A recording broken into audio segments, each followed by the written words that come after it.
من يهده الله فلا مضل له ومن يضلله فلا هادي له ونشهد أن سيدنا وسندنا ومولانا محمدا عبده ورسوله الذي أرسله بالحق بشيرا ونذيرا وداعيا إلى الله بإذنه وسراجا منيرا فقد قال الله سبحانه وتعالى في كلامه المجيد وفرقانه الحميد أعوذ بالله من الشيطان الرجيم بسم الله الرحمن الرحيم ولكل أمة جعلنا منسكا ليذكروا اسم الله على ما رزقهم من بهيمة الأنعام فإلهكم إله واحد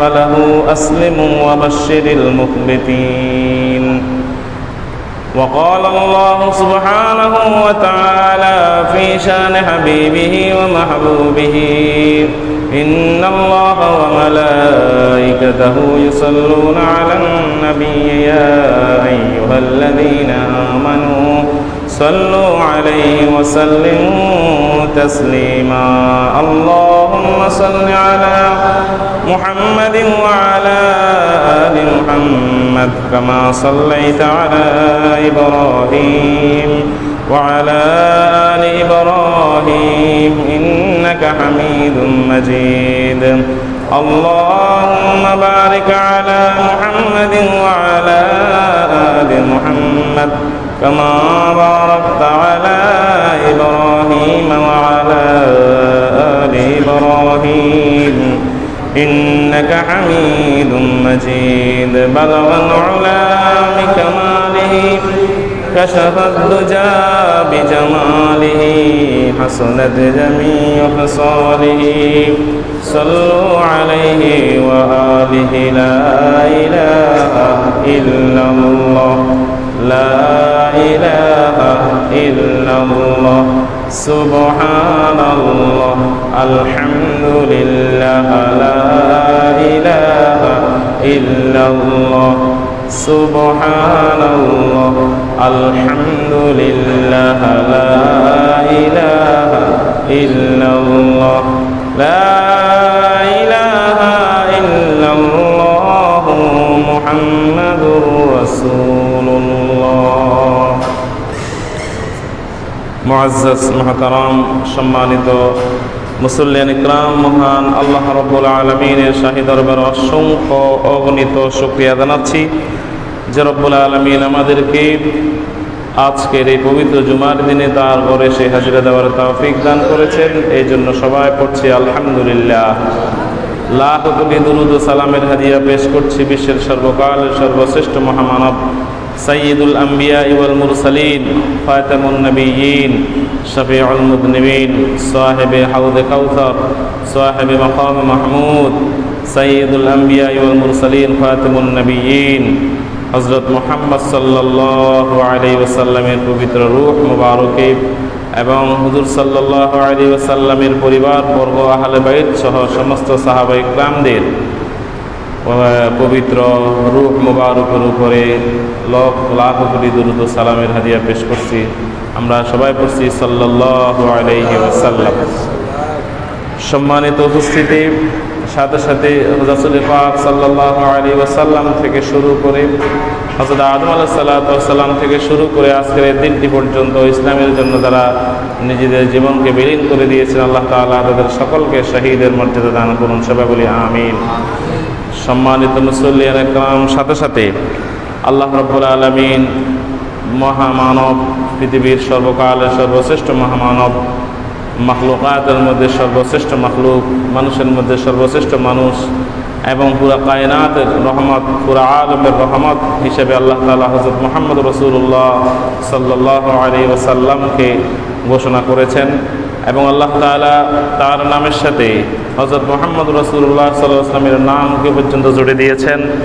এই জন্য রব্বুল আলামিন বলেন, ওয়া রাফা'না লাকা যিকরাক, হে মহানবী, হে মুহাম্মদ রাসূলুল্লাহ সাল্লাল্লাহু আলাইহি ওয়াসাল্লাম, আমি আপনার নামকে সুউচ্চ করে দিয়েছি। কিয়ামত পর্যন্ত কিয়ামত পর্যন্ত মানুষ যেরকম ইবাদতের মধ্যে আল্লাহর নাম নিতে হবে, অনুরূপভাবে মুহাম্মদ রাসূলুল্লাহ সাল্লাল্লাহু আলাইহি ওয়াসাল্লামকেও কিয়ামত পর্যন্ত স্মরণ করতে হবে। আজানের মধ্যে, তারপরে নামাজের মধ্যে, সর্ব অবস্থায় আমরা মহানবী সাল্লাল্লাহু আলাইহি ওয়াসাল্লামকে স্মরণ করি, আল্লাহকেও স্মরণ করি, রাসূলকেও স্মরণ করি, আল্লাহর প্রশংসা করি, রাসূলের উপর আমরা দরুদ ও সালাম পেশ করি। তো সেই মহামানব সম্পর্কে যে সমস্ত যুগে যুগে অসংখ্য অগণিত যে সমস্ত কুলাঙ্গার এবং মানব ইতিহাসের সর্বনিকৃষ্ট কীট এবং নর্দমার কীটগুলো মহানবী সাল্লাল্লাহু আলাইহি ওয়াসাল্লাম সম্পর্কে যে সমস্ত অপপ্রচার এবং তার অবমাননামূলক যে সমস্ত কথাবার্তা করতেছে, আল্লাহ তাআলা এই সমস্ত ব্যক্তিদেরকে হেদায়েত নসিব করে দিন। আর হেদায়েত যদি তাদের কপালে না থাকে, আল্লাহ তাআলা যেরকম কাব ইবনে আশরাফ, আবু রাফে সহ যে সমস্ত ব্যক্তিরা রাসূল সাল্লাল্লাহু আলাইহি ওয়াসাল্লামের নিন্দা করেছে তাদেরকে যেরকম দুনিয়া থেকে বিদায় করে দিয়েছেন, এই সমস্ত নর্দমার কীট কুলাঙ্গারদেরকে আল্লাহ তাআলা এই সমস্ত জিল্লতি এবং বেইজ্জতি করে দুনিয়া থেকে বিদায় করে দেন। সবাই বলি আমিন। এবং সাথে সাথে মহানবী সাল্লাল্লাহু আলাইহি ওয়াসাল্লামের উপরে যদি কোনো কুলাঙ্গার মানব ইতিহাসের সর্বনিকৃষ্ট কীটগুলো যদি কোনো অপপ্রচার করে এবং রাসূল সাল্লাল্লাহু আলাইহি ওয়াসাল্লাম নিয়ে কটু কথা বলে, আমরা রাসূল পাক সাল্লাল্লাহু আলাইহি ওয়াসাল্লামের উম্মত যারা আছে, আমাদের উপর কর্তব্য হলো আমাদের পক্ষে যতটুকু সম্ভব তার তীব্র নিন্দা এবং প্রতিক্রিয়া ব্যক্ত করা। আল্লাহ তাআলা কোরআন কারীমের মধ্যে বলে দিয়েছেন, আউযু বিল্লাহি মিনাশ শাইতানির রাজীম, বিসমিল্লাহির রাহমানির রাহিম, ইন্নাল লাযীনা ইউযুনা আল্লাহা ওয়া রাসূলাহু লা'নাহুমুল্লাহু ফিদ-দুনিয়া ওয়াল আখিরাহ ওয়া আ'আদ্দা লাহুম আযাবান মুহিনা। রব্বুল আলামিন সূরা আহজাবের মধ্যে বলেন, ইন্নাল লাযীনা ইউযুনা আল্লাহা ওয়া রাসূলাহু, যে সমস্ত পৃথিবীর যে সমস্ত কুলাঙ্গার, যে সমস্ত মানব ইতিহাসের নিকৃষ্ট জাহান্নামের কীটগুলো যারা আল্লাহ এবং তার রাসূলকে কষ্ট দেয়, আল্লাহকে গালি দিলে আল্লাহর কষ্ট লাগে এবং মহানবী সাল্লাল্লাহু আলাইহি ওয়াসাল্লামকে গালি দিলে আল্লাহর কষ্ট লাগে, রাসূলেরও কষ্ট লাগে। মহানবী সাল্লাল্লাহু আলাইহি ওয়াসাল্লামের চরিত্র নিয়ে কথা বললে আল্লাহ রাব্বুল আলামিনের কষ্ট লাগে, রাসূলেরও কষ্ট লাগে। সুতরাং এই কাজটি যারা করবে, ইন্নাল্লাযীনা ইউযুনা আল্লাহা ওয়া রাসূলাহু, এইভাবে যারা কষ্ট দেবে তাদের ব্যাপারে রব্বুল আলামিন কঠোর হুঁশিয়ারি আরোপ করে বলেন, লা'নাহুমুল্লাহু ফিদ-দুনিয়া ওয়াল আখিরাহ। সেই যে ধর্মের হোক, যে ধরনের যে জাতের হোক, যে দেশের মানুষ হোক, লা'নাহুমুল্লাহু ফিদ-দুনিয়া ওয়াল আখিরাহ, দুনিয়াতেও তার উপরে খোদার গজব পড়বে, আল্লাহর গজব পড়বে। লাআনুন মানে গজব পড়া, লানত পড়া আল্লাহর পক্ষ থেকে, দুনিয়াতেও তার উপর লানত পড়বে। ওয়া আ'আদ্দা লাহুম আযাবান মুহিনা। আল্লাহ রাব্বুল আলামিন বলেন, শুধু দুনিয়াতে তার উপর গজব পড়বে তা না, লা'নাহুমুল্লাহু ফিদ-দুনিয়া ওয়াল আখিরাহ, দুনিয়ার জীবনেও আমি তাকে লাঞ্ছিত করব, পদে পদে অপমানিত করব, তার সম্মান আমি আর ফিরিয়ে দেব না, তাকে পদে পদে আমি লাঞ্ছিত করব। নিজের ঘরে লাঞ্ছিত হবে, নিজের সমাজে লাঞ্ছিত হবে, নিজের দেশে লাঞ্ছিত হবে, তামাম বিশ্ববাসী তার চেহারার উপরে থুতু নিক্ষেপ করবে, জুতা মারবে এবং সুযোগ হলে মুসলমানরা তাকে শেষও করে দেবে। সুতরাং দুনিয়ার জীবনটা যেরকম জিল্লতি আর লাঞ্ছনা আর গজবের হবে, আল্লাহ রাব্বুল আলামিন বলেন ওয়াল আখিরাহ, ওই কুলাঙ্গার যখন আখিরাতে উঠবে সেদিন আমি রব্বুল আলামিন তাকে লাঞ্ছিত করব। লা'নাহুমুল্লাহু ফিদ-দুনিয়া ওয়াল আখিরাহ, দুনিয়াতে যেভাবে লাঞ্ছিত হবে আখিরাতেও লাঞ্ছিত হবে। ওয়া আ'আদ্দা লাহুম আযাবান মুহিনা, আর আমি রব্বুল আলামিন তার জন্য নির্ধারণ করে রেখেছি। দুনিয়াতে যেরকম আমার নবীকে লাঞ্ছিত করেছে, আমার নবীর ইজ্জত নিয়ে কথা বলেছে, চরিত্র নিয়ে কথা বলেছে, নবীকে লাঞ্ছনামূলক কথা বলেছে, এই জন্য আমি রব্বুল আলামিন কিয়ামতের দিন তাকে লাঞ্ছনামূলক আযাবের ব্যবস্থা করে দেব। ওয়া আ'আদ্দা লাহুম আযাবান মুহিনা, মুহিন মানে লাঞ্ছিত। যে ব্যক্তি লাঞ্ছিত, আল্লাহ রাব্বুল আলামিন লাঞ্ছনা করা আযাব এমনি সাধারণ একটা আযাব, আর একটা হচ্ছে অপমান করে আযাব, আকাশ পাতাল ডিফারেন্স আছে। এমন আযাব দেব কিয়ামতের দিন কোটি কোটি জনতার সামনে সে লাঞ্ছিত হয়ে যাবে। সুতরাং দুনিয়াতেও লাঞ্ছিত হবে হতে শুরু করেছে, যেখানে যায়, সমাজে গেলে, বাজারে গেলে, মার্কেটে গেলে লাঞ্ছিত হওয়া শুরু করছে। ওই দেশের মানুষ, তার ধর্মের মানুষ তাকে থুতু নিক্ষেপ করতেছে, তাম বিশ্বের মানুষগুলো তাকে নিন্দা করতেছে। এটা তো দুনিয়ার শাস্তি, আখিরাতেও আল্লাহ রাব্বুল আলামিন লাঞ্ছনা করা যাবের ব্যবস্থা করে রেখেছেন। ঠিক কিনা বলেন? এটা কোরআনে কারীমের কথা। সুতরাং আমাদের পক্ষে যতটুকু রাসূল পাক সাল্লাল্লাহু আলাইহি ওয়াসাল্লাম এর উপরে যে তারা, কারণ রাসূল সাল্লাল্লাহু আলাইহি ওয়াসাল্লামের উপর কথা বললে মূলত কথাটা আল্লাহর উপর পড়ে। কারণ রাসূল সাল্লাল্লাহু আলাইহি ওয়াসাল্লামের সার্টিফিকেট কে দিয়েছেন? চরিত্র সার্টিফিকেট, ওয়া ইন্নাকা লাআলা খুলুকিন আযীম, আপনি সুমহান চরিত্রের অধিকারী, সুমহান, আযীম। রব্বুল আলামিন নিজের পরিচয় দিয়েছেন আযীম বলে। ইন্নাহু লা ইউমিনু বিল্লাহিল আযীম, তারা জাহান্নামী কেন হলো? তারা আযীম, মহান আল্লাহর প্রতি বিশ্বাস স্থাপন করে নাই। এক্ষেত্রে রব্বুল আলামিন তার নামের সাথে সিফত লাগিয়েছেন আযীম। সুবহানাল্লাহ। এরপরে কোরআনে কারীম যখন রাসূলের উপর অবতীর্ণ হয়, কোরআনে কারীমের পরিস্থিতি থেকে রব্বুল আলামিন বলেন, ওয়ালাকাদ আতাইনাকা সাবআম মিনাল মাতানি ওয়াল কুরআনাল আযীম। আযীম শব্দটি যেভাবে নিজের সাথে সিফত লাগিয়েছেন, বিশেষণ হিসেবে নিজের নামের সাথে লাগিয়েছেন, এই কোরআনে কারীমের পরিচয় দিতে গিয়ে রব্বুল আলামিন বলেন ওয়াল কুরআনাল আযীম, আযীম কোরআনের সিফত, আযীম ওয়ালা কোরআন। এরপরে সে কোরআনওয়ালা বিশ্বনবী মুহাম্মদুর রাসূলুল্লাহ সাল্লাল্লাহু আলাইহি ওয়াসাল্লামের চরিত্রের বর্ণনা করতে যায় একই শব্দ ব্যবহার করেছেন, ওয়া ইন্নাকা লাআলা খুলুকিন আযীম। আল্লাহ রাব্বুল আলামিন নিজের সাথে আযীম সিফত লাগিয়েছেন, নবী মুহাম্মদুর রাসূলুল্লাহ সাল্লাল্লাহু আলাইহি ওয়াসাল্লামের চরিত্রের সাথে আযীম সিফত লাগিয়েছেন, কোরআনে কারীমের সাথে আযীম চরিত্র লাগিয়েছেন। সুতরাং চারটিখানি কথা না, নবী মুহাম্মদুর রাসূলুল্লাহর সার্টিফিকেট মহান আল্লাহ রাব্বুল আলামিন দিয়েছেন। এরপরে বাকি থাকলো ওই কুলাঙ্গার হযরত আয়েশা সিদ্দিকা রাদিয়াল্লাহু তাআলা আনহার ব্যাপারে কথা বললো। আপনারা আশ্চর্য হয়ে যাবেন, আয়েশা সিদ্দিকা রাদিয়াল্লাহু তাআলা আনহাকে এইভাবে তাকে একটা অপবাদ দেওয়া হয়েছিল রাসূল সাল্লাল্লাহু আলাইহি ওয়াসাল্লামের জামানায়, যেটা সূরা নূরের মধ্যে ইফকের ঘটনা আমরা সবাই জানি। ইফকের ঘটনা, মুনাফিকরা হযরত আয়েশা সিদ্দিকা রাদিয়াল্লাহু তাআলাকে অপবাদ দিয়েছিল। রব্বুল আলামিন সরাসরি কোনো গায়রে মাতলু নয়, কোনো এলকা নয়, কোনো সাধারণ নোটিশ নয়, সরাসরি কোরআনে কারীমের আয়াত অবতীর্ণ করে হযরত আয়েশা সিদ্দিকা রাদিয়াল্লাহু তাআলার চরিত্রের সার্টিফাই নিজে রব্বুল আলামিন করেছেন। এবং যারা এই অপবাদে লিপ্ত আছে রব্বুল আলামিন তাদেরকে ক্ষমা করার সাথে, তওবা করার সাথে মাফ করে দিয়েছেন। সেই দিন যদি মুনাফিকদের সাথে সাথে যে সমস্ত সাহাবীরা এখানে জড়িয়ে পড়েছিল, যদি তারা তওবা না করতো রব্বুল আলামিন সকলকে ধ্বংস করে দিতেন। সুতরাং মহানবী যেরকম, মহানবীর সার্টিফিকেট যেরকম আল্লাহ রাব্বুল আলামিন দিয়েছেন, পৃথিবীর ইতিহাসের সর্বশ্রেষ্ঠ নারী, সর্বশ্রেষ্ঠ জ্ঞানী, সর্বশ্রেষ্ঠ মুহাদ্দিস, মুফাসসির, ফাকিহ, সর্বশ্রেষ্ঠ এই নারী হযরত আয়েশা সিদ্দিকা রাদিয়াল্লাহু তাআলা আনহার সার্টিফিকেটও স্বয়ং মহান আল্লাহ রাব্বুল আলামিন দিয়েছেন। সুতরাং মুহাম্মদ রাসূলুল্লাহর ব্যাপারে কথা বললে সাবধান, তার বিরুদ্ধে কোনো ক্লেম করলে সরাসরি আল্লাহর বিরুদ্ধে হয়ে যাবে। হযরত আয়েশা সিদ্দিকা রাদিয়াল্লাহু তাআলার বিরুদ্ধে যদি কোনো ক্লেম করো, তার চরিত্রের উপরে নিয়ে যদি কোনো কথা বলো, স্বয়ং রব্বুল আলামিনের গায়ে লাগবে। ঠিক না ঠিক? কারণ আল্লাহই তো সার্টিফিকেট দিয়েছেন। আল্লাহ তাআলা আমাদেরকে নবী মুহাম্মদ রাসূলুল্লাহ সাল্লাল্লাহু আলাইহি ওয়াসাল্লামের আদর্শ যেন আমরা গ্রহণ করতে পারি, সুন্নতের পাবন্দী হতে পারে, সেই তৌফিক দান করুন সবাই বলে আমিন। সামনে আসতেছে এই যে জিলকাদ, জিলহজ, কোরবানি আসতেছে। এখন হজের আলোচনা করি তো লাভ নাই, কারণ যারা হজ করতে গেছে তারা তো চলে গেছে। আর এখানে তো কেন যে আমি হজের, এটা অন্য সময় ইনশাআল্লাহ আলোচনা করবো। এখন কোরবান কেন্দ্রিক এই যে কোরবানি দেওয়া হয়, এই কেন্দ্রিক আমরা একটু আলোচনা করব। কোরআনে কারীমের ইতিহাস সম্পর্কে রব্বুল আলামিন কোরআনের মধ্যে কি বলেছেন, এটা কি শুধু আমাদের উম্মতে মুহাম্মদের জন্য? আমরা দেখবো আল্লাহ তাআলা কি বলেন।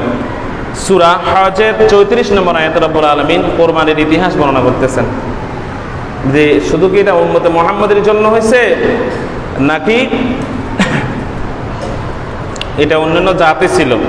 আল্লাহ রাব্বুল আলামিন বলেন, ওয়ালিকুল্লি উম্মাতিন জাআলনা মানসাকা, ওয়ালিকুল্লি উম্মাতিন জাআলনা মানসাকা।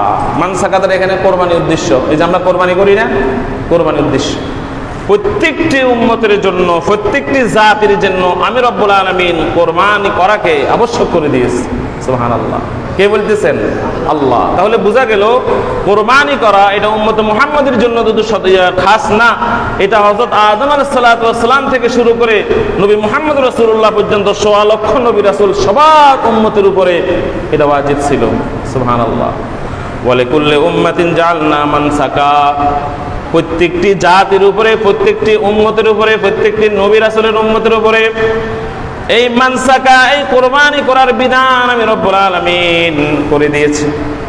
লিয়াযকুরু ইসমাল্লাহ আলা মা রাযাকাহুম মিন বাহিমাতিল আনআম, যাতে তারা যে পশুটা আমার নামে কোরবানি করবে, আমার নামে জবাহ করবে, সেই জবাহের সময় যেন আমার নাম স্মরণ করে। এরপর রব্বুল আলামিন বলেন ফা ইলাহুকুম ইলাহু ওয়াহিদ, স্মরণ আমার নামে কেন করবা না? কারণ তোমার তো এক ইলাহ ছাড়া দ্বিতীয় কোনো ইলাহ নাই, দ্বিতীয় কোনো মাবুদ নাই, দ্বিতীয় কোনো রব নাই, রব তো আমি একজন। সুতরাং তোমরা যখন পশু কোরবানি করবা সেখানে অবশ্যই আমি রব্বুল আলামিনের নামে করতে হবে। যদি আল্লাহর নাম ছাড়া যদি অন্য কোনো নামে কোনো পশু দ্বারা কোরবানি করা হয়, ওই পশু যতই হালাল হোক না কেন তার গোশত খাওয়া মুহাম্মদুর রাসূলুল্লাহ সাল্লাল্লাহু আলাইহি ওয়াসাল্লামের শরীয়তে হারাম। আল্লাহর নাম ছাড়া যদি কোনো পশু জবাই করা হয় এটা হালাল নাকি হারাম? হারাম। এটা আল্লাহ বলেছেন যাতে তোমরা তোমাদের চতুষ্পাদ জন্তু হালাল জন্তুগুলো পশুগুলো যখন জবাই করবে যাতে আমার নাম নিতে পারো। এবং কেন আমার নাম নিব না? ফাইলাহুকুম ইলাহু ওয়াহিদ, তোমাদের ইলাহ তো একজন, তোমাদের রব তো একজন, তোমাদের সৃষ্টিকর্তা তো একজন। আমরা এই কথা বলি না যে ৩৬ কোটি দেবতা আমাদের প্রভু, আমরা বলি না ঈসা আমাদের প্রভু, মারিয়াম আমাদের প্রভু, আমরা বলি না উযাইর আল্লাহর ছেলে, ঈসা আল্লাহর ছেলে, আমরা বলি না। নাহনু নাকুল ওয়া ইলাহুকুম ইলাহু ওয়াহিদ কামা ক্বালা আল্লাহ, যেমনিভাবে আল্লাহ বলেছেন যে তোমাদের ইলাহ এক, আমরাও বলি আমাদের ইলাহ এক। আমাদের ইলাহ কয়জন? একজন। এরপর আল্লাহ রাব্বুল আলামিন বলেন ফালাহু আসলিমু ওয়া বাশশিরিল মুখবিতিন, সুতরাং যেই একজনে প্রভু, সুতরাং সেই প্রভুর সামনে মাথা নত করে দাও। ফালাহু আসলিমু, আসলিম, আত্মসমর্পণ করো, সারেন্ডার হয়ে যাও কার সামনে? সুতরাং যেহেতু তোমাদের রব এক, এক রবের সামনেই তোমাদেরকে মাথা নত করতে হবে, সুতরাং তোমরা তার কাছেই মাথা নত করো। আসলিমু, ইসলাম গ্রহণ করো, আসলিমু, আত্মসমর্পণ করো, তোমাদের মাথাটা অবনত করে দাও সেই এক প্রভুর সামনে। সুবহানাল্লাহ। ওয়া বাশশিরিল মুখবিতিন, যারা এইভাবে এক প্রভু মহান আল্লাহ রাব্বুল আলামিনের সামনে মাথা নত করে দেবে, এই সমস্ত বিনয়ী বান্দাদের জন্য সুসংবাদ। তাহলে বুঝলাম যে কোরবানির ইতিহাস আজকে না, অনেক আগে প্রত্যেকটি উম্মতের ছিল। এবার আল্লাহ তাআলা আরো ক্লিয়ার করে বলেন সূরা মায়েদার মধ্যে, শতকরা আরো ক্লিয়ার করে, আর ডাইরেক্ট এখানে কাহিনী বর্ণনা করে দিয়েছেন। পৃথিবীর ইতিহাসের সর্বপ্রথম কোরবানির কাহিনী রব্বুল আলামিন সুস্পষ্ট ভাষায় ব্যক্ত করেছেন। কোরবানি করা এটা বিভিন্ন ইমামদের মধ্যে বিভিন্ন মত। ইমাম শাফি রাহিমাহুল্লাহ সহ ইমাম মালিকের একটা মত, ইমাম মাহমুদ ইবনে হাম্বলের একটা মতে, তাদের দুটা মত আছে। এদের মত হচ্ছে কোরবানি করা সুন্নত মুআক্কাদা। কিন্তু ইমাম আবু হানিফা রাহমাতুল্লাহ আলাইহি এবং ইমাম মালিক রাহমাতুল্লাহ আলাইহির একটা আরেকটা মতে, ইমাম মাহমুদ ইবনে হাম্বলের আরেকটা মতে, এবং শাইখুল ইসলাম ইবনে তাইমিয়া তার সহ জমহুর উলামাদের মতে কোরবানি করা সামর্থ্যবান ব্যক্তির উপরে ওয়াজিব। সামর্থ্যবান ব্যক্তির উপরে কি ওয়াজিব? এবার আসেন সামর্থ্যবান বলতে কি বোঝানো হয়েছে? এখানে সামর্থ্যবান বলতে 7.5 তোলা স্বর্ণ, 52 তোলা রূপার কোনো কি নেই, ধর্তব্য নাই। আপনি যদি এই কোরবানি করার সময় 3 দিন, কয় দিন? যেদিন আপনার কি হয়, ঈদ হয়, ঈদের দিন, এর পরের দিন, মানে 10, 11, 12, এই 3 দিন কোরবানি করা যায়। এই 3 দিনের কোনো একদিনে যদি আপনি সামর্থ্যবান হন, আপনার পরিজনের সবার পোশাক আশাক, খানা পেনা সহ যাবতীয় সবগুলো খরচ বিনা খরচে যদি আপনি মেটাতে সক্ষম হওয়ার পরে যদি গরু কেনার জন্য, ছাগল কেনার জন্য বা অংশ কেনার জন্য যদি টাকা উদ্বৃত্ত থাকে, তাহলে আপনার উপর ওয়াজিব। আমার কথাটা কি বুঝেছেন আপনারা? এই 3 দিনের মধ্যে 10 জিলহজ মাসের 10, 11, 12 এই 3 দিনে যদি আপনি আপনার পরিবারের যাবতীয় খরচ, থাকা খাওয়া সহ, বাসা ভাড়া বা আদার সহ, এবং আপনার ছেলে মেয়েদের খাওয়া খরচ, তারপরে তাদের পোশাক আশাক সহ সবগুলো মেনটেন করার পরে যদি অতিরিক্ত একটা পশু কেনার টাকা যদি আপনার থাকে, আপনি যদি ঋণ মুক্ত হন, ঋণের কোনো ঘটক আপনার কাঁধে নাই, তাহলে আপনার উপরে কোরবানি করা কি ওয়াজিব। বুঝে আসছে তো ভাই? এটা খেয়াল রাখবেন। এবার আসেন আমরা কোরবানির একটু ইতিহাস একটু সংক্ষেপে আলোচনা করব যতটুকু আজকে সম্ভব। আল্লাহ তাআলা কি বলেছেন আপনারা জানেন, হযরতে আদম আলাইহিস সালাতু ওয়াস সালাম এবং হাওয়া আলাইহিস সালাতু ওয়াস সালাম দুজনকে আল্লাহ তাআলা সৃষ্টি করে কোথায় রাখছেন? তাদের বাড়ি আমাদের সকলের বাড়ি। আদম আলাইহিস সালাম যেহেতু আমাদের বাবা বনি আদম, আমরা বনি আদম, সুতরাং আমাদের বাড়ি ছিল জান্নাতে। পরবর্তীতে আল্লাহ তাআলা হযরত আদম আলাইহিস সালাতু ওয়াস সালামকে একটা মিশন নিয়ে দুনিয়াতে পাঠাচ্ছেন, সেটা হলো দাওয়া, ইসলামের দাওয়া। ইসলামের দাওয়া সারা বিশ্বের মানুষের নিকট পৌঁছে দিতে হবে। কারণ আল্লাহ তাআলা তো শুধু আদম আলাইহিস সালাম আর হাওয়া আলাইহিস সালামের দুইজনকে বানানোর টার্গেট করেন নাই, তাদের মাধ্যমে লক্ষ কোটি কোটি মানুষ বানাবেন, এটাই তো আল্লাহর ইচ্ছা। সুতরাং আল্লাহ তাআলা তাকে দুনিয়াতে প্রেরণ করেছেন। প্রেরণ করার পরে হযরত হাওয়া আলাইহিস সালামের গর্ভে 40 জন সন্তান জন্ম নিয়েছে।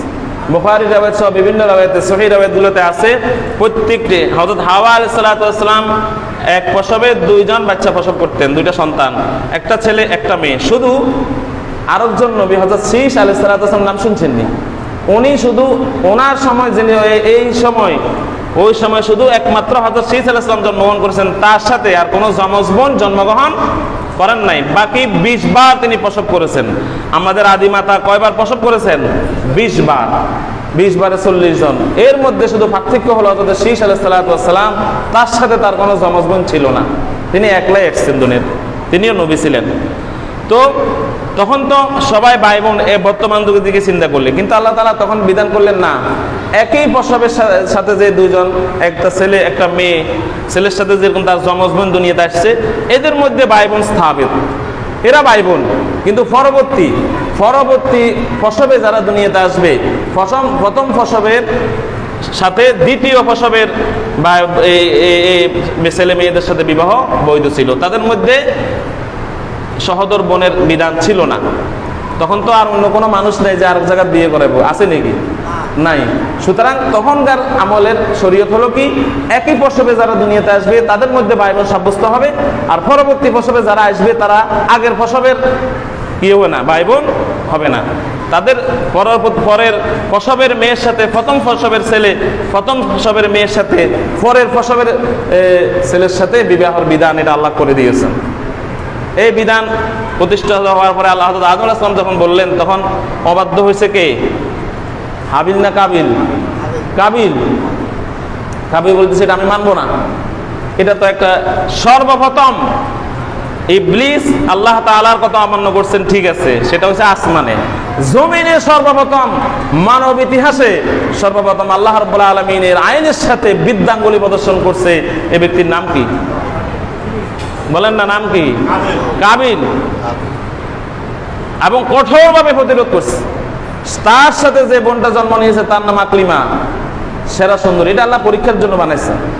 আর তার যে হযরত হাবিলের সাথে হাবিলের যে বোনটি জন্মগ্রহণ করেছে তার নাম ছিল তাসলিমা, আচ্ছা বাউজা বা বিভিন্ন ধরনের রেওয়ায়াত আছে। তো যে হোক, সেই ছিল একটু কালো বর্ণের, এটা আল্লাহর পরীক্ষা। মা হাওয়া ছিলেন সর্বকালের সর্বশ্রেষ্ঠ মহিলা, সুন্দরী মহিলা। মা হাওয়া সর্বকালের, কারণ পৃথিবীতে যত বিশ্ব সুন্দরীরা আছে, দুনিয়ার কাঁপানো বিশ্ব সুন্দরীরা সবাই কার মেয়ে? হাওয়ার মেয়ে না? তাহলে ওই হাওয়া আলাইহিস সালাম তো স্বয়ং আল্লাহ বানাইছেন। তো সুবহানাল্লাহ, আল্লাহ যাকে নিজের হাতে বানাইছেন তার চেহারা কি, সৌন্দর্য কি বর্ণনা করা যাবে? সেখানে সর্বকালের সর্বশ্রেষ্ঠ বিশ্ব সুন্দরীরও বিশ্ব সুন্দরী, সমস্ত সুন্দরীদের মা হযরত আয়েশা, হযরত হাওয়া ছিলেন বিশ্বের সেরা সুন্দরী। কিন্তু তার ঘরে জন্ম নিয়েছে একটা কালো মেয়ে। এটা আল্লাহর পরীক্ষা। আল্লাহ দেখতেছেন যে এটা কার পরীক্ষা? আল্লাহ। আদমও ছিলেন সুন্দর, কিন্তু সুন্দরের ঘরে কালো মেয়ে কালো ছেলে হয় না, এটা দুনিয়াতে আপনারা দেখেন না? হয়, এটা পরীক্ষার জন্য। কিন্তু আল্লাহ তাআলার এই আইন সর্বপ্রথম ভেঙ্গেছে কাবিল। এই জন্য দুনিয়াতে যত ব্যক্তি সর্বপ্রথম আল্লাহর আইনের উপরে হাত দেবে, যত গুনাহ হবে, তার একটা গুনাহ কার আমলনামে যাবে? কাবিলে। যেহেতু সর্বপ্রথম সে আল্লাহর অবাধ্য হয়েছে, এই শরীয়তের উপরে নিজের খবরদারি করছে। এরপরে হযরত আদম আলাইহিস সালাম তাকে অনেক বুঝেছেন, বাবা এটা আমার আইন না, এটা আল্লাহর আইন, তোমাকে মানতে হবে।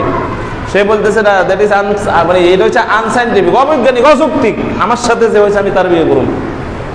আল্লাহ বলতেছে এটা তোমার ভাই বোন, তুমি কিভাবে তোমার বোনকে বিয়ে করবে?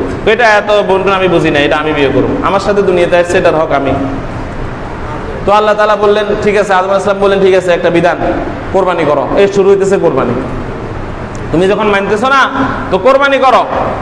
কোরবানি করলে যার কোরবানিটা আল্লাহ গ্রহণ করবেন, আকলি মারে তার সাথে বিয়ে দিন। সুবহানাল্লাহ। সমস্ত তাফসীরে এটা আছে, হাদিসের মধ্যে আছে, বুখারী মুসলিম সহ, সিয়াসিত্তা সহ। তখন কোরবানি দিল। এখান থেকে একটা শিক্ষা পাওয়া যায়, হাবিল ছিল তিনি পশু চড়াতেন, পশুদের মধ্যে সবচেয়ে স্বাস্থ্যবান, আকর্ষণীয় যেটা, দেখতে সুন্দর, আকর্ষণীয় যেটা, সবচেয়ে ওই ভালের মধ্যে সবচেয়ে ভালো যেটা, সুস্থ যেটা, আকর্ষণীয় যেটা, সেটাকে নিয়ে আল্লাহর দরবারে আল্লাহর জন্য কোরবানি করে দিলেন।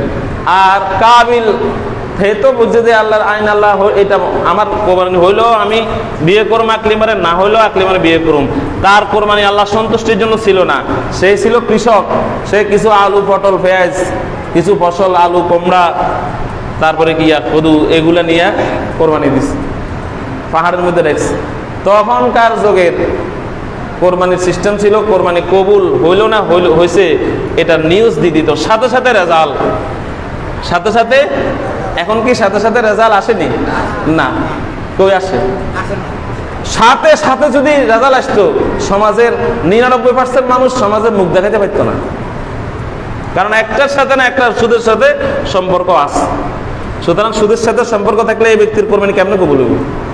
চিন্তা করেন, উম্মতে মুহাম্মাদীকে কত বেইজ্জত থেকে আল্লাহ বাঁচাইছে। আল্লাহু আকবার, আল্লাহু আকবার। উম্মতে মুহাম্মাদীর কত দাম, তাদের কত আল্লাহর কাছে তাদের মর্যাদা কত আকাশচুম্বী, যে ভুল করলেও করছে, যাক, জাতির সামনে আমার উম্মতে মুহাম্মাদীকে আমি শর্মিন্দা করব না। এই জন্য উম্মতে মুহাম্মাদীর কাছে আসবার পরে সাথে সাথে রহিত হয়ে গেছে আইন। সুবহানাল্লাহ। তখনকার যুগে যাদের কোরবানি কবুল হইতো, আসমান থেকে একটা আগুন এসে এটা নিয়ে যেত, শুধু পড়াইতো না, জ্বালায় নিয়ে যেত, এটার কিচ্ছু দেখতো না। দেখা গেল কোরবানি করছে, হাবিল যে আকর্ষণীয় যে দুম্বাটা, যে ছাগলটা দিল বা বকরিটা দিল, সে বকরিটা আগুনে নিয়ে গেছে। আর কাবিল যে হাবি জাবি আলু, পটল, পেঁয়াজ, রসুন, তারপরে এগুলা মূলা, এগুলা যে জায়গাতে আছে সেই জায়গা থেকে গেছে, মানে তার কোরবানি কবুল হয় নাই। তখন সেই রাগে গোসা বলতেছে কি, যে কোরবানি কবুল না হলে গেছে, আমি অবশ্যই আকলিমাকে বিয়ে করব। যদি তোমাকে হত্যা করতে হয়, হে আমার ভাই, আমি তোমাকে হত্যা করব। সবচেয়ে আদম আলাইহিস সালামের বড় ছেলে ছিল কাবিল, হাবিল ছিল ছোট, মানে মেজো আর কি, পরের। কিন্তু বড় ছেলে ছিল কি এই কাবিল। শেষ পর্যন্ত কাবিল তার ছেলেকে, হাবিলকে কি করছে, তার ভাইকে হত্যা করছে। একথা আল্লাহ রাব্বুল আলামিন কোরআনে কারীমের মধ্যে স্পষ্ট বলে দিয়েছেন।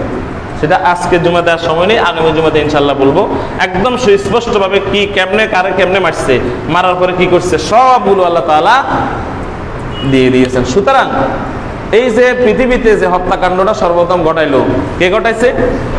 কাবিল। পৃথিবীর সর্বপ্রথম হত্যাকারীর নাম কি? উনি কি? উনি নবীর ছেলে, নবীর ছেলে, আদি পিতার ছেলে, আদি পিতার সর্বপ্রথম ছেলে সর্বপ্রথম হত্যাকাণ্ড ঘটাইছে। এবং এই জন্য কিয়ামত পর্যন্ত পৃথিবীতে যত হত্যাকাণ্ড ঘটবে, অন্যায়ভাবে একজন একজনকে খুন করবে, প্রত্যেকটি হত্যার একটা হিস্সা কাবিলের আমলনামায় জমা হচ্ছে। প্রত্যেক ডেলি পৃথিবীতে হাজার হাজার হত্যা হচ্ছে না? যুদ্ধের ময়দানে বিভিন্ন জায়গাতে অন্যায়ভাবে মাজলুমের উপরে নির্যাতন হচ্ছে না?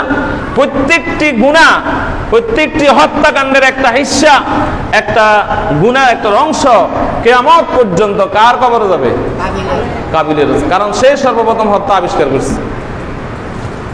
এই জন্য সমাজে কোনো কিছু আবিষ্কার করতে সাবধান। মান সান্না সুন্নাতান ফিল ইসলাম ফালাহু আজরুহা ওয়া আজরু মান আমিলা বিহা। যে সমাজে কোনো ভালো কিছু উদ্ভাবন করে সে তো সওয়াব পাবে, এই ভালো কাজটা যে আমল করবে ওই আমল করার কারণে সে যে সওয়াব পাবে সেটারও একটা অংশ সে পাবে। ওয়া মান সান্না সুন্নাতান সাইয়্যাতান, যে ব্যক্তি সমাজে কোনো খারাপ কথা চালু করলো, আপনার সমাজে গান বাজনা ছিল না, আপনি আবিষ্কার করছেন। আপনার সমাজে বিয়ের সময় ডিজে পার্টি ছিল না, আপনি আবিষ্কার করছেন। আপনার টাকা আছে বিধে আপনি আবিষ্কার করছেন, এই জন্য রিক্সাওয়ালাও ডিজে পার্টি করার জন্য উৎসাহ পা, আপনি উৎসাহ দিচ্ছেন। আপনি যত বড় নামাজি হন, যত বড় হাজি সাহেব হন, কিয়ামত পর্যন্ত এই সমাজে যত ডিজে পার্টি হবে তার একটা গুনাহ আমরা আমলনামায় যাইব। ঠিক না বে ঠিক না? সুতরাং সমাজে কোনো খারাপ প্রীতি প্রচলন করিয়েন না। এই নামাজ রোজা আপনাকে বাঁচাতে পারবে না, কারণ আপনি কত লোক নিবেন। আপনি মরে যাওয়ার পর এটা বন্ধ হচ্ছে না। হুজুরা বলতে বলতে গলার রক্ত বাইর করে ফেলতেছে, বন্ধ হচ্ছে না, কারণ আপনি তো চালাইছেন। আপনি তো ডিজে পার্টি শুরু করছেন, আপনি তো গান বাজনা শুরু করছেন সমাজে, আপনি তো থিয়েটার অশ্লীলতা শুরু করছেন। সুতরাং আপনি যত বড় কিছু হন, আপনি কিয়ামত পর্যন্ত আপনার জন্য তো জাহান্নামের নাও ওয়াজিব হয়ে গেছে, কারণ এত কোটি কোটি গুনাহ আপনি কোথায় রাখবেন?